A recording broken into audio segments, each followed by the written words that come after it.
Ndabasuje mbaha ikaze kuri Chabi Esport, amahoro y'Imana abane namwe aho mwese mu bice bitandukanye. We are back again muri transfer news zitandukanye zivugwa hirya no hino mu makipe mukunda, by'umwihariko hano mu Rwanda mu ikipe ya Rayon Sport. Tugiye kuva imuzi n'umuzingo, umweyo uri kuvuza ubuhuha mu ikipe ya Rayon Sport. 15 bagiye gusohoka muri ikipe, ari nako hari bashya bagiye kuba binjira muri ikipe ya Rayon Sport. Naho mu ikipe ya APRFC bakeya baraza kuba basoza amasezerano, abandi bakeya basohoke binjizamo abakinnyi batarenze 5 gusa, bakomeza gufatiraho kugira ngo bareko bazabasha kugera mu matsinda y'imikino ya CAF Champions League ibategereje mu minsi iri imbere, dore ko aribo begukanye ibikombe byose bikinirwa hano mu Rwanda, harimo shampiyona bahaye itike izabajyana mu gukina imikino ya CAF Champions League mu mwaka washize, bakuwemo n'ikipe ya Pyramide yaje kuba inegukana iki gikombe cya CAF Champions League. Duhereye mu ikipe ya Rayon Sport, abagera kuri 15 baraza kuba basohokamo. Ni ikipe irimo amavugurura, umweyo uravuza ubuhuha nyuma yuko batangaje umutoza wahoze atoza ikipe ya Mukura Victory Sport, bamwita Afamia Rotfi, akaba ari umunyatunisia watozaga ikipe ya Mukura yamazemo igihe kigera ku myaka 3 yose. N'umugabo wabashe gutsinda ikipe ya Rayon Sport ari na retour, bikaba byaratumye bamuzana muri sezo ikirangira neza. Sezo yagiye kurangira bamaze kumvikana, bahitana bamutangaza nk'umutoza mukuru wayo. Bifuje ko uyu mugabo yazakiri kare transfer zigakorwa abigizemo uruhare, kugira ngo ku itariki 30 ubwo bazaba bagiye gutanga abakinnyi ikipe ya Sport izakoresha mu mikino ya CAF Confederation Cup, uyu mugabo azabe yarabigizemo uruhare ndetse bazabe bafite squad yuzuye, dore ko ikipe ya Sport baje kuba banatangaza ko badashaka kuzoba bafite abakinnyi benshi barenga 25 kugira ngo bose bazabone umwanya wo gukina, ndetse na payroll izabashe kuba iborohera, cyangwa se uburyo bijyanye no kwishyura n'ubukungu bizaraborohere mu ikipe ya Rayon Sport. Abakinnyi bagiye kuri 15 bose bagiye kuba basohoka muri iyi kipe ya Rayon Sport. Ku mwanya wa mbere ni umukinnyi witwa Aimable, umwe mu ba defenseur b'ikipe ya Rayon Sport utaritwaye neza, ndetse ashinjwa kugenda akoroga abayobozi b'ikipe ya Rayon Sport. Uyu mukinnyi bamushinja ko yagumuye abandi ndetse no kugenda yitwara nabi, anavuga ko hari ibyo bamubereyemo akagenda agora ubuyobozi bwa Rayon Sport. Umwanya wa kabiri hari umugardier wigeze kumara imikino igera ku 8 yose atinijwe igitego, ni umunyasenegal Kadem Diaye. Uyu nawe araza kuba ari mu basohoka mu ikipe ya Rayon Sport. Yamaze kuba anatangaza ku rubuga rwa Instagram anasezera abakunzi b'ikipe ya Rayon Sport. Ku mwanya wa gatatu hari umukinnyi witwa Ganijuru Eri, uyu waje muri Rayon Sport ava mu ikipe ya Bugesera. Uyu mukinnyi akaba n'ubundi yari intizanyo mu ikipe ya Vision, yamaze kuba inamanuka mu cyiciro cya kabiri hano mu Rwanda. Ndetse Serumogo ku mwanya wa 4 ari mu bakinnyi basoje amasezerano bari buze kuba basohoka mu ikipe ya Rayon Sport. Naho Roger nawe ku mwanya wa 5 ni umwe mu bakinnyi nabo basoza amasezerano bashobora kuba bagiye nabo gusohoka mu ikipe ya Rayon Sport. Mwanya wa 6 ni Sefu, nawe usoje amasezerano yarasinye umwaka umwe muri Sport, agarutse akaba nawe batarashimye umusaruro we, na akaba ari ku rutonde ngo bakinnyi bagiye kuba basohoka mu ikipe ya Rayon Sport. Ombolenga Fitina we yanasabiye ko yasohoka mu ikipe ya Rayon Sport, akaba ngo bishoboka ko uyu mugabo yasohoka mu ikipe ya Rayon Sport igihe baba bamaze kuba kumvikana, dore ko ikipe ya Rayon Sport imusaba ko yaverisa $50,000 by'idolari ubundi agahita asohoka muri iyi kipe ya Rayon Sport. Umukinnyi mwiza ukina kuri kabiri wari waje aturutse mu ikipe ya APRFC, amaze gusezererwa nayo azari free agent. Uyu mugabo akaba bivuga ko anashakwa n'ikipe yo mu gihugu cya Kenya ariyo Gor Mahia, imwe mu makipe akomeye. Ku mwanya wa 8 umwe mu bakinnyi b'Isoko ni Master, umaze igihe kinini mu ikipe ya Sport ariko ntigeze abona umwanya wo gukina, agatebe kari karamumereye nabi cyane. Ku mwanya wa 9 turahasanga umukinnyi witwa Haji, n'umwe mu bakinnyi basoje amasezerano mu ikipe ya Sport, umwe mu bakinnyi bakina imbere baca ku ruhande basatira, wambara nimero 99, ariko uyu mugabo yakaba yongerewe amasezerano, ariko hagati muri sezo yaje gukorogana. Ubwo yari ameze neza, afite consistency, atanga impira ivamo ibitego, akanatsinda ibitego, agahamagarwa mu kipe y'igihugu y'u Rwanda Amavubi. Uyu mugabo yaje kugira gutya ngo ajya kwegera ubuyobozi asaba ko bamwongeza amasezerano, bakanamwongera amafaranga y'umushahara. Biza kuba uyu mugabo ahita anahimba ikibazo ngo cy'imvune, yagiye akomeza avuga ko atameze neza, aza no gusubira gusubira inyuma bituma agenda adafasha ikipe ya Rayon Sport. Abayobozi b'ikipe ya Rayon Sport rero ngo bafashe umwanzuro wo kuvuga ngo uyu nguyu wadutabye mu nama, bivuze ko ni umukinnyi utarerayingaho cyangwa se utaba utezeho amakiriro, akaba nawe ari mu bashobora kugenda bakava mu ikipe ya Rayon Sport. Abedi Biramahire uyu nawe akaba ari rutahizamu waje mu mikino ya kabiri, wari waje kuri recruitment ya miliyoni 2.5 aza mu ikipe ya Rayon Sport. Uyu mukinnyi nawe akaba ari mu bagomba gusohoka mu ikipe ya Rayon Sport. Bakaba umutoza Famia Lofty akaba ngo abona ko ni umukinnyi mwiza ariko utafitinga mu byo uyu mugabo atoza. akaba ari umukinnyi wa 10 ushobora kuba yasohoka mu ikipe ya Sport. Ku mwanya 11 ni Muhire Keve nawe usoje amasezerano mu ikipe ya Sport. Uyu nawe yari yahawe miliyoni 20 za recruitment, byari byabanje gutangazwa ko yasinye imyaka 2 kuri miliyoni 40, ariko haboneka miliyoni 20 asinyira izo ngizo, yanga ko haba mideni ngasinye imyaka 2. Uyu nawe ukomeje kugenda arya Rayon Sport amafaranga menshi, dore ko hafi buri mwaka asinyira agera kuri ayo ngayo n'ubundi ya recruitment.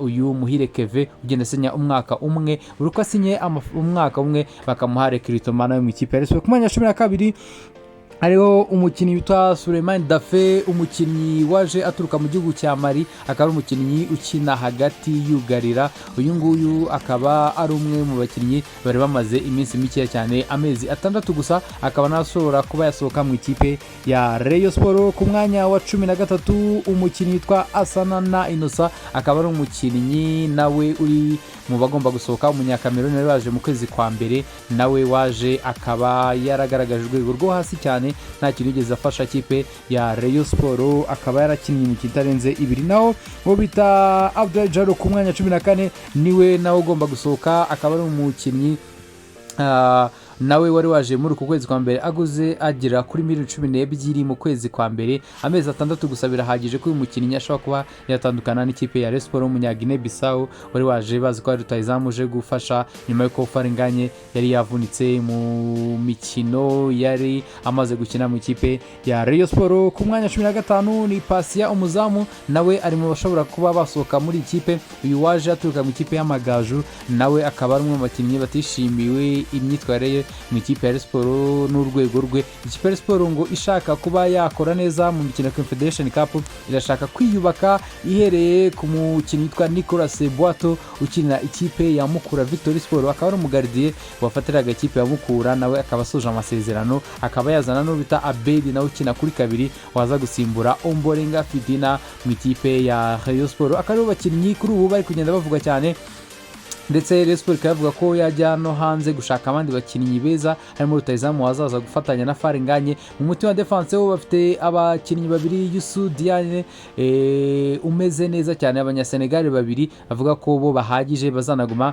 no muri ikipe ya Rayon Sport, kumva ko ari abakinnyi bazubakiraho bakanashakiraho abandi, ku buryo ikipe ya Rayon Sport ngo umwaka utaha yazabiryana mu mikino ya CAF Confederation Cup. Akaba ari uko bihagaze mu ikipe ya Rayon Sport kuri ubu ngubu, bari no gushaka amafaranga yo kugira ngo babe bakiyubaka neza birushijeho umwaka utaha w'imikino.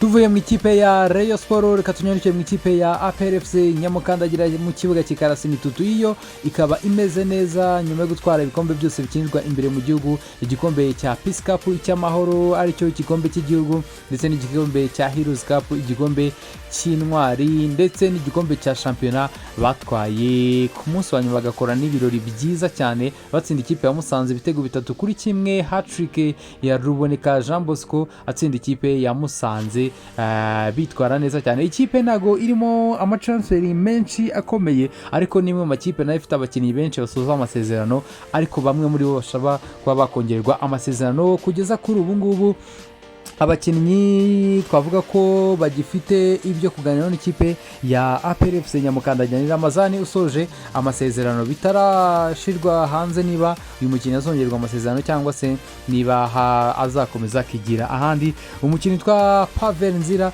ni umugaride w'ikipe ya APR FC, ariko uyu nguyu we byamaze kuba binarangira ko agiye no kubatandukana n'ikipe, akaba yasohoka muri iyi kipe ya Nyamukandagira mu kibuga. Naho Tadeo Ruwanga nawe n'umwe mu bagabo bari busohoke mu ikipe ya APR FC, nawe wari umaze imyaka 2 amasezerano yakaba amaze kurangira, ariko we akaba nawe biteganyije ko agomba kuhita asohoka atazongerwa amasezerano muri iyi kipe ya APR FC. Ikipe undi mukinnyi ni Victor Mbawoma nawe usoje amasezerano mu ikipe ya APR, nawe bikavuga ko nta masezerano yandi azongerwa. Undi mu bakinnyi basoje amasezerano ni Gilbert Mugisha Barafinda, umukinnyi akaba nawe ari mu basoje amasezerano. Kapiteni ikipe ya APR Claude niyo mugabo we bikaba biteganyije ko ashobora no kongerwa amasezerano mu gihe cyose yaba atagiye hanze. Ikipe ya APR FC nta numwe mu bakinnyi bayifashije ndetse no kwitwara neza mu mikino myinshi itandukanye. Pierre nawe akaba ari umuzamu w'ikipe ya APR nawe usoje amasezerano, ariko nawe bikaba biri likely ko ashobora kuba yakongererwa amasezerano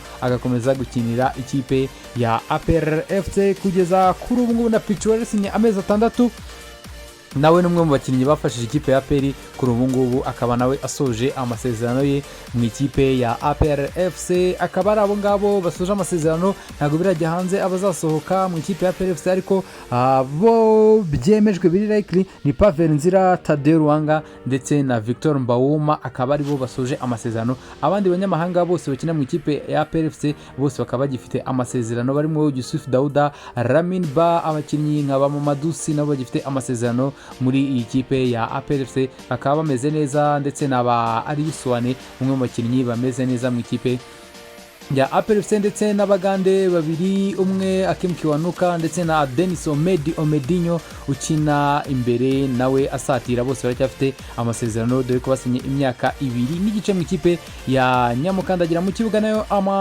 transfer avugamo abakinnyi bashobora kwinjiramo kugeza kuri ubu ngubu, iyi isa nk'iyo yatangiye kumenyekana, ni transfer y'umugande witwa Ronald Setigo, akaba ari umukinnyi ukina hagati mu kibuga yugarira, waza kuba agiye gusimbura Pavel Nzira, akaba ari umwe mu bakinnyi beza cyane bakinaga ikipe ya Sport Club Villa kuva mu mwaka wa 2019, wagiye yifasha ikipe akanakina no mu ikipe y'igihugu ya Uganda Cranes. Akaba uyu Ronald akaba umwe mu bakinnyi bitezwe ko ashobora kuza mu ikipe ya APR FC, akaba ari free agent kugeza kuri ubu ngubu ko yasoje amasezerano mu ikipe ya Villa, akaba atarigeze anongera amasezerano muri ikipe. Akaba ari umwe mu bavugwa bamaze kuba bamenyekana bashobora kuza kwinjira mu ikipe ya APR FC, ndetse na rutahizamu umwe ushobora kuzaza mu ikipe ya APR FC, n'abakinnyi bandi yashaka hagati bo kuza gufatanya na Mamadou Raminba ndetse n'umukinnyi Yusuf Dauda. Akaba ariyo makuru ari kuvuga mu ikipe ya APR FC Nyamukandagira mu kibuga hano mu Rwanda, akaruzo transfer zivuga muri aya makipe abiri akomeye Nyarugenge.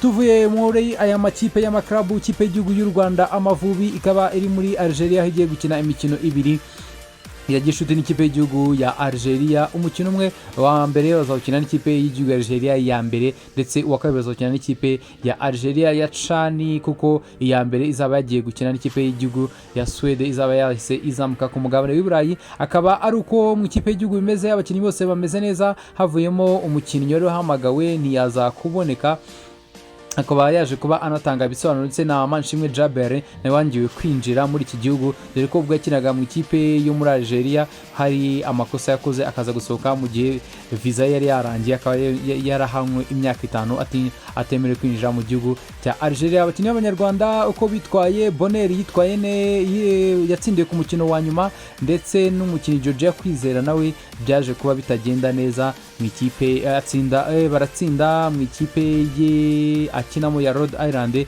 mu gihugu cya Amerika. Akaba yaraje kuba nawe yitwara neza, ikipe ikaba iri ku mwanya wa mbere mu cyiciro cya 2 mu gihugu cya Amerika. Akaruko bihagaze mu makuru y'imikino yaragezweho ndetse avuga hano mu Rwanda, ibindi nakagaruka ku matransferi ndetse n'amakuru y'imikino atandukanye agenda avugwa hirya no hino. Mukomeze kugira ibihe byiza, amahoro y'Imana abane namwe. Hasta la vista, shalom shalom.